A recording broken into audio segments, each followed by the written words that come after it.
Bonsoir. Fermez les yeux.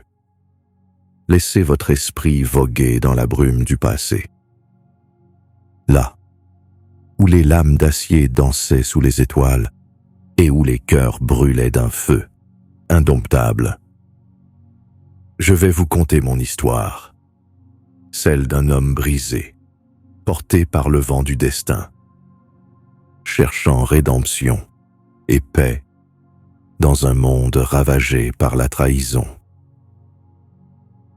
Inspirez profondément. Ressentez le poids du sabre à votre ceinture. Entendez le bruissement des feuilles sous vos pas et suivez-moi dans les méandres du Japon féodal. Mon récit commence par une nuit où le feu et le sang ont scellé mon destin. Le village de Kazemura dormait paisiblement, enveloppé par le doux parfum des cerisiers en fleurs et bercé par le chant des grillons. Akihiro, un ronin marqué par la perte de son shogun et l'honneur de son clan, observait ce tableau depuis la colline voisine, son sabre attaché à sa hanche, comme une relique d'un passé révolu. C'était une nuit claire, où la lune semblait veiller comme une mère attentive, sur ce coin reculé du Japon féodal. Pourtant, dans ce silence apparut un bruit étrange, un grondement lointain, bientôt suivi par des cris déchirants et le rougeoiement des flammes. Des cavaliers masqués envahirent le village, brandissant des torches et des lames, répandant le chaos et la terreur. Les maisons s'embrasaient dans un tourbillon de feu et de fumée, tandis que les habitants tentaient désespérément de fuir leur destin cruel. Akihiro descendit la colline à grandes enjambées, son cœur partagé entre l'indifférence et l'appel du devoir. Il croisa alors une jeune femme, à moitié enfouie sous les débris d'une maison effondrée, ses vêtements en lambeaux et ses yeux pleins de panique. Sans un mot, il la libéra et la porta jusqu'à un endroit sûr, à l'abri des regards des assaillants. La femme se nommait Sayuri, et entre ses mains tremblantes, elle tenait une lettre scellée, portant l'emblème d'un clan disparu depuis longtemps. Elle expliqua qu'elle était la messagère d'un secret, capable de changer le cours de l'histoire, mais que ses poursuivants étaient prêts à tout pour l'arrêter. Akihiro, malgré ses doutes et ses blessures intérieures, sentit en elle un souffle de vérité et un appel qu'il ne pouvait ignorer. Ainsi commença leur voyage, marqué par les braises encore chaudes d'un village en cendres et l'ombre d'un complot qui dépassait tout ce qu'Akihiro pouvait imaginer. Les jours suivants, Akihiro et Sayuri avancèrent à travers des terres dévastées, où les ruines de villages et les champs en friche témoignaient de la violence récente. Des colonnes de fumée s'élevaient à l'horizon, rappelant que la guerre n'avait laissé aucune région indemne. Ils croisèrent des paysans maigres et désespérés, leurs visages marqués par la faim et l'épuisement, ainsi que des mercenaires armés, cherchant à tirer profit de la misère ambiante. Sayuri semblait étrangement calme, malgré le chaos environnant, ses yeux scrutant chaque détail, tandis qu'Akihiro gardait sa main proche de son sabre, se méfiant de chaque regard échangé avec des inconnus. Après plusieurs jours de marche, ils atteignirent un ancien pont de pierre, dont l'arche se dressait fièrement au-dessus d'un torrent grondant. Le lieu semblait abandonné, mais Akihiro sentit une présence inhabituelle. À peine avait-il posé le pied sur le pont, qu'un groupe de bandits surgit des buissons environnants, leurs armes luisant sous la lumière pâle du crépuscule. Ils étaient menés par un homme massif, vêtu de cuir noir, qui s'avança en brandissant une lance. « Laissez vos biens ou abandonnez vos vies », grogna-t-il avec une voix rauque. Akihiro hésita un instant, mais le regard de Sayuri lui fit comprendre qu'il n'avait pas le choix. D'un mouvement fluide, il dégaina son sabre, et son esprit se plongea dans le calme glacial du guerrier qu'il avait été autrefois. Le combat fut rapide et précis.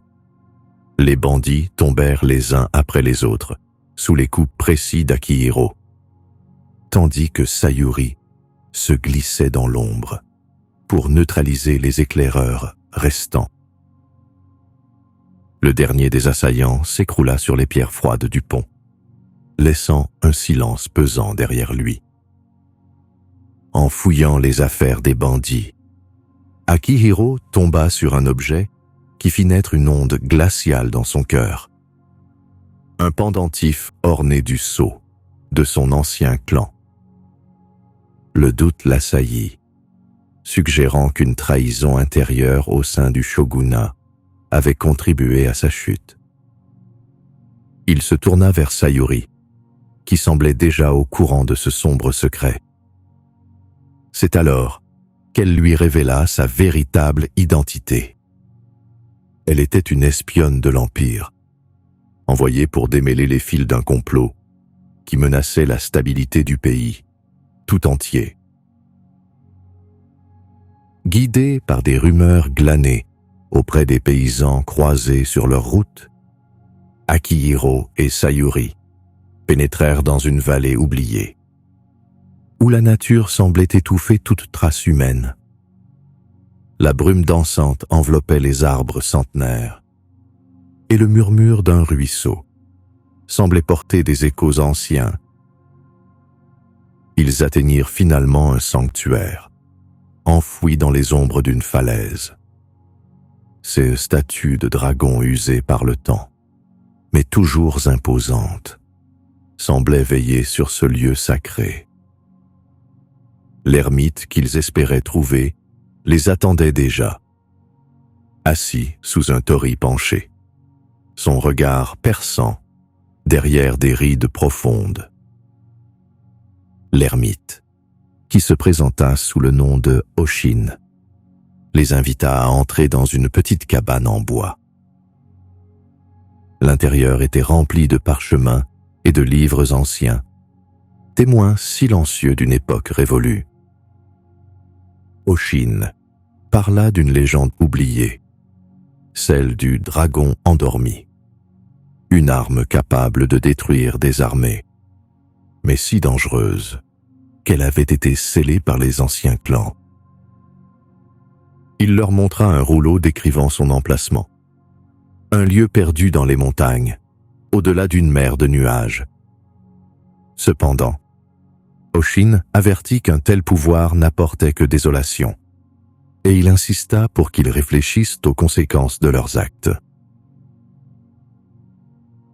Alors que la nuit enveloppait le sanctuaire, Akihiro se retira pour méditer près d'un arbre sacré.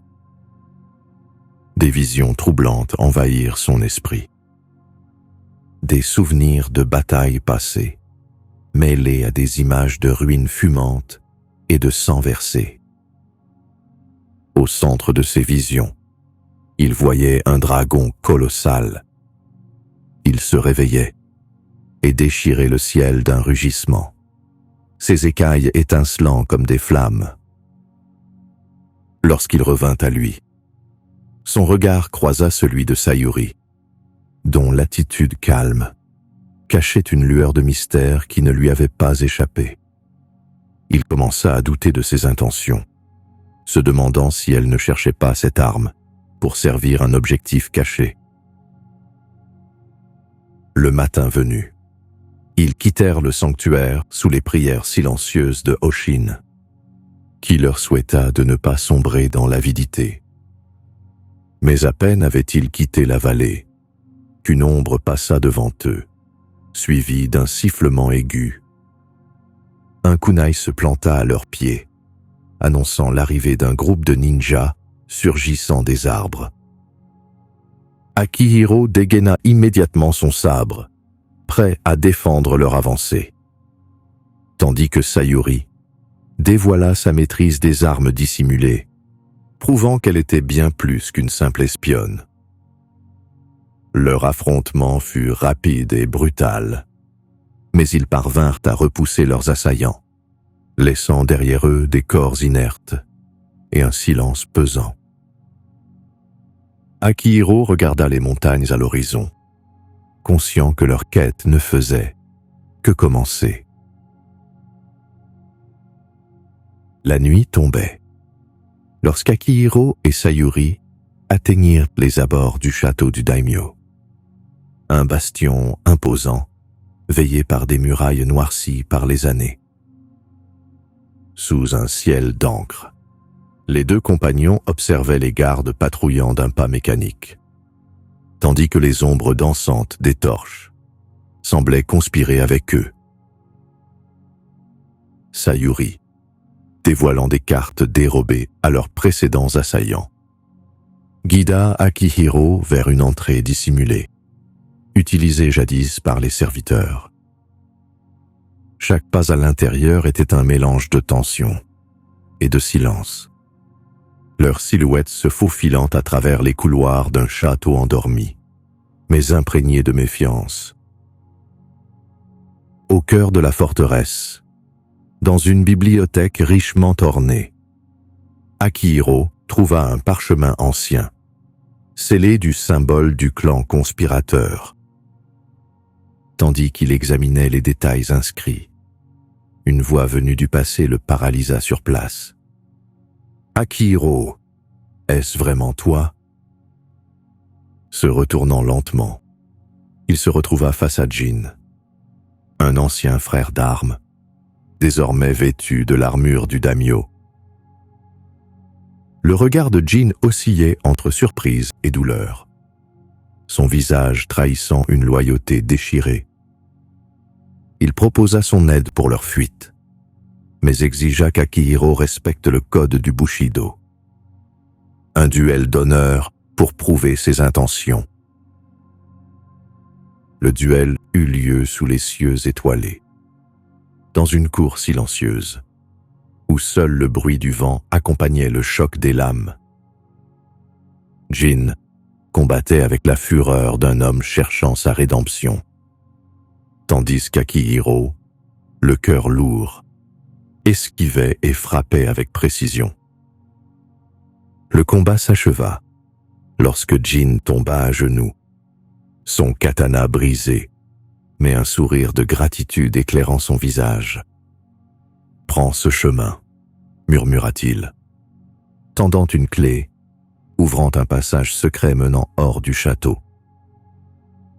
Mais avant qu'Akihiro et Sayuri ne puissent s'éclipser, une alarme retentit, brisant la quiétude de la nuit.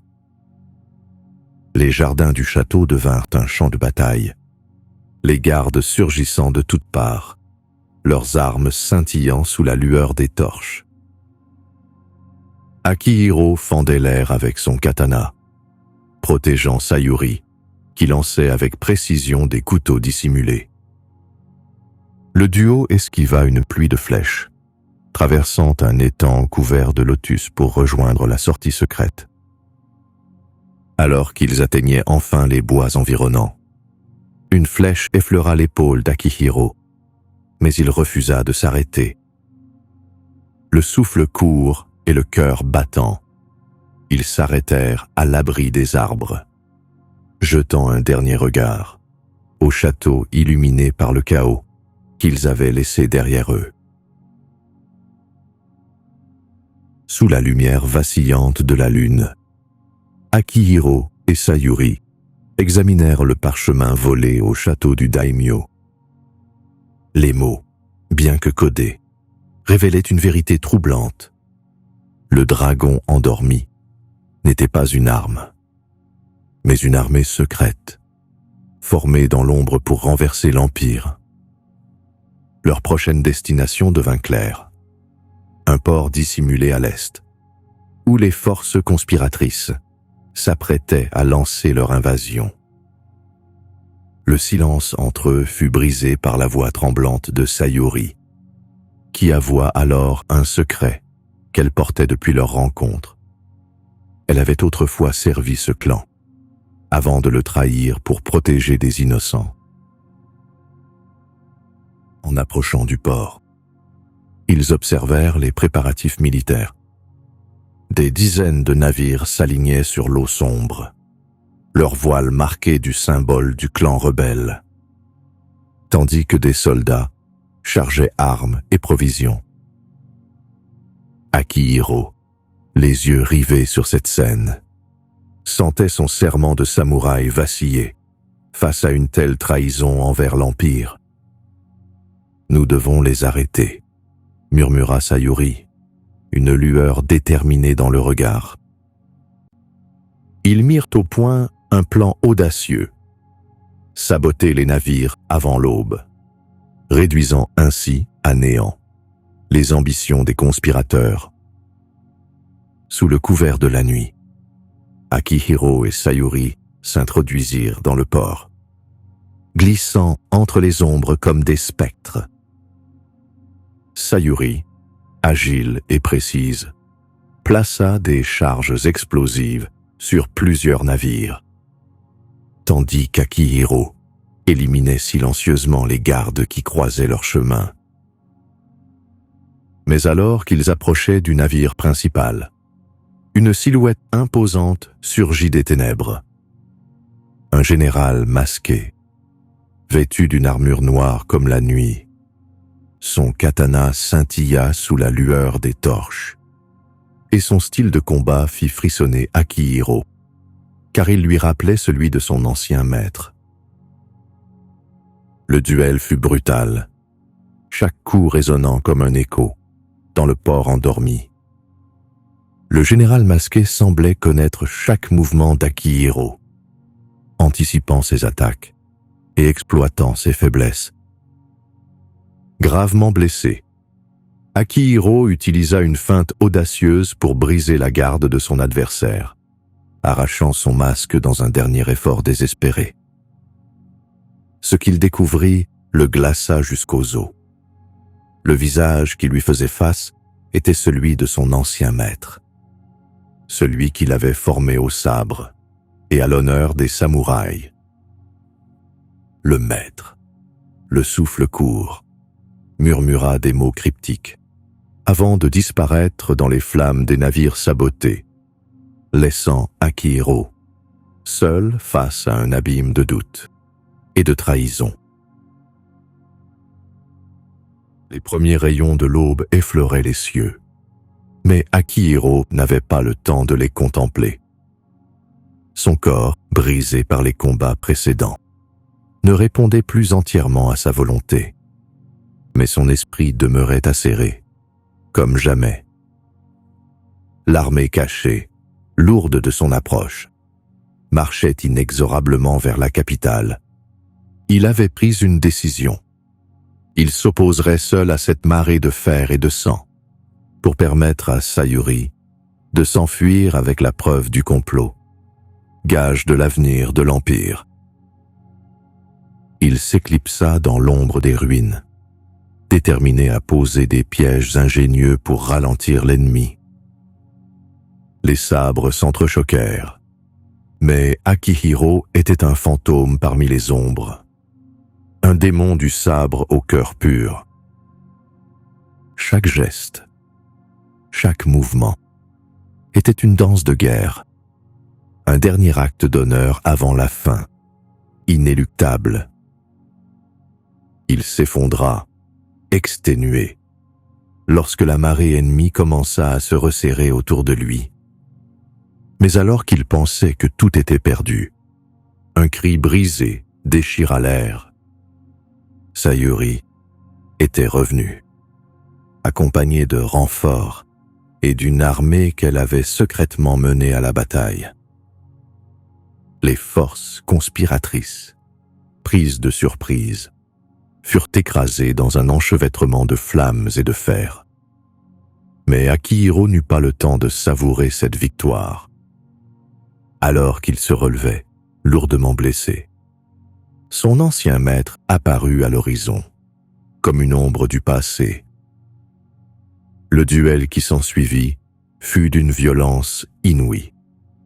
Les deux anciens alliés se battant pour des idéaux opposés, dans un tourbillon de rage et de mélancolie. Les sabres s'entrechoquèrent avec une force dévastatrice, mais Akihiro, poussé par son honneur et son serment, réussit à l'emporter. Pourtant, le prix de cette victoire fut élevé. Ses blessures, trop graves, l'emportèrent dans un dernier souffle. Tandis que le soleil se levait sur un empire apaisé, Sayuri s'agenouilla près de son corps. Elle chantait une prière pour son âme, une chanson des cendres, symbole d'un sacrifice ultime. Dans cette mélodie, Akihiro vivait à jamais, honoré par le peuple et l'histoire. Un ronin aux idéaux purs, dont l'héritage marquerait l'aube d'une nouvelle ère.